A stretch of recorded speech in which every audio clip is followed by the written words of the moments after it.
Bharatiya Janata party की सरकार में है, आज गरीब को शिक्षा नहीं मिल सकती। जहाँ बीजेपी के चेयरमैन हैं, जहाँ बीजेपी के मेयर हैं, वहाँ मच्छर ज़्यादा हैं।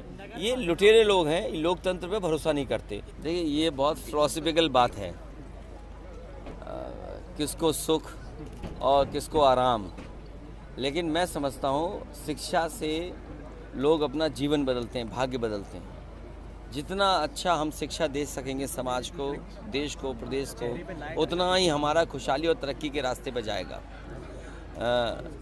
भविष्य में हमें शिक्षा के क्षेत्र में जितना काम कर सके उतना करना चाहिए। अगर शिक्षा नहीं होगी तो हमारा समाज आगे नहीं बढ़ेगा। यही बाबा साहब भीमराव अम्बेडकर जी चाहते थे कि शिक्षित समाज बने और खासकर उनका समाज शिक्षित बने। डॉक्टर राम मनोहर लोहिया जी भी यही कहते थे, नेताजी भी यही कहते थे कि जब तक शिक्षित समाज नहीं होगा तब तक हम तरक्की और खुशहाली की ओर नहीं जा सकते।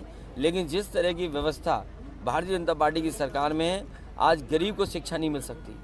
प्राइमरी स्कूलों की जो व्यवस्था है वो बर्बाद कर दी इन्होंने। न खाना मिल रहा है, न ड्रेस मिल रही है, न जूते हैं, न मोजे हैं, न स्वेटर है। और जिस हिसाब से पढ़ाई होनी चाहिए, क्वालिटी ऑफ एजुकेशन, वो भी क्वालिटी ऑफ एजुकेशन ये सरकार नहीं दे पा रही। प्राइवेट में तो बेहतर है क्वालिटी ऑफ एजुकेशन, लेकिन जो क्वालिटी हमारी सरकार की है वो अच्छी नहीं है। तो सोचिए समाज में क्या कंपटीशन होगा। एक तरफ तो अच्छी पढ़ाई, एक तरफ खराब पढ़ाई। लेकिन मौजूदा वक्त में देखा गया जहां आप जाते हैं उसका ही काल चक्र उल्टा चलने लगता है। चाहे कहीं नहीं चल रहा। सारस तो एक छोटा उदाहरण है। जब सरकार की नीयत साफ नहीं है। ये इलाका वो है जहाँ सबसे ज़्यादा सारस हैं। और मुझे याद है समाजवादी सरकार में न केवल सारस मित्र बनाए गए थे, बल्कि सारस को संरक्षण करने के लिए संस्थान और रिसर्च सेंटर बन रहा था, वो भी सरकार ने नहीं बनाया। आखिरकार सरकार विरोधी पार्टी की तो दुश्मन हो सकती है, चिड़ियों की, पंछियों की, पेड़ों की दुश्मन है सरकार।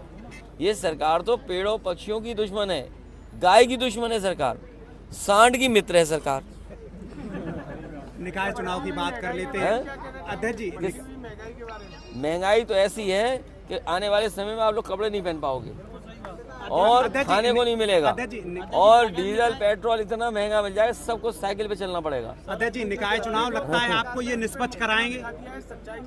किसने? एक पत्रकार ने सच्चाई दिखाई थी, उस पर मुकदमा लिखा दिया। तुम भी सच्चाई मत दिखाना। सच्चाई अगर दिखा दी तो तुम भी जल चले जाओगे। अध्यक्ष जी, और घोटाला अगर देखना है, आप जिला पंचायत का काम देख लो। अगर सबसे ज्यादा घोटाला देखना है, जिला पंचायत का कोई काम देख लो।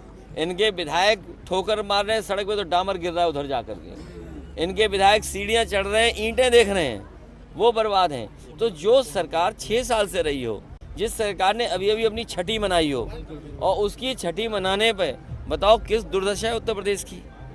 नगर निकाय चुनाव की बात कर लें। नगर निकाय के चुनाव में इस बार उत्तर प्रदेश कूड़ा साफ होगा, गंदगी साफ होगी। और जहाँ जहाँ बीजेपी के मेयर थे, नगर पालिका अध्यक्ष थे, वहाँ वहाँ डेंगू ज़्यादा फैला। और आज भी चेक कर लो, जहाँ बीजेपी के चेयरमैन हैं, जहाँ बीजेपी के मेयर हैं, वहाँ मच्छर ज़्यादा हैं। क्या निष्पक्ष चुनाव कराएंगे? कूड़ा है, करकट है, गंदगी है। और तब है जब सबसे पहले प्रधानमंत्री ने झाड़ू उठाया हो, सफाई कर्मचारियों के पैर धोए हों, बड़े बड़े उद्योगपति, बड़े बड़े एक्टरों को स्वच्छ भारत से जोड़ करके उन्हें क्या बना दिया था, एम्बेसडर सफाई का, और स्मार्ट सिटी का सपना दिखाया। तो बताओ कितनी गंदगी है आज। कूड़ा फेंकने की जगह नहीं, सड़क बना दी समाजवादियों ने, और कूड़ा कहाँ फेंक रहा है बताइए? बाईपास में फेंक रहा नहीं, फेंक रहा है, नहीं मर जाएगी। और हम लोगों के खेतों में चली जाएगी, खेतों से ज़मीन में चली जाएगी, फसल में आ जाएगी गंदगी, तो हम और आप मर जाएंगे, नहीं मर जाएंगे? अध्यक्ष जी, 2024 लोकसभा आगामी चुनाव जो है, एक तरफ भाजपा है, दूसरी तरफ बसपा है, लेकिन बार्डों के आरक्षण नहीं बदले, किस तरह? चलिए ये अब विषय बड़ा नहीं है, सुप्रीम कोर्ट देख रहा है। अब जो है सुप्रीम कोर्ट निर्देश दे देगा, कोर्ट निर्देश दे देगा, उसको हम लोग फॉलो करेंगे। अध्यक्ष जी, एक तरफ देख रहे हैं कि जैसे ही एकजुट सहकारिता में तो लूट लिया, जैसे ब्लॉक प्रमुखी लूटी, MLC लूटी, फिर लूट लिया। ये लुटेरे लोग हैं, लोकतंत्र पे भरोसा नहीं करते। इसलिए मैंने कहा भारतीय जनता पार्टी के लोग 840 हैं।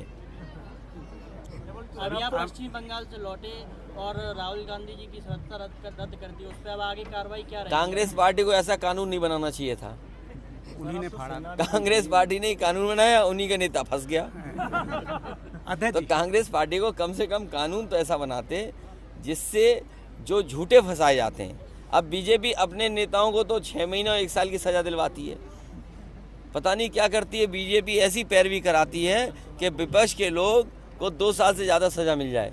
सबसे पहले मोहम्मद आजम खान साहब गए, उनके बेटे गए, समाजवादी पार्टी के बहुत सारे लोगों के खिलाफ मुकदमे दर्ज किए गए, इसीलिए कि उनकी सत्ता छीन लें। इरफान सोलंकी है, उसकी सत्ता छीनना चाहते हैं। रमाकांत यादव उनकी सत्ता छीनना चाहते हैं। दीपक यादव को झूठा फंसा दिया।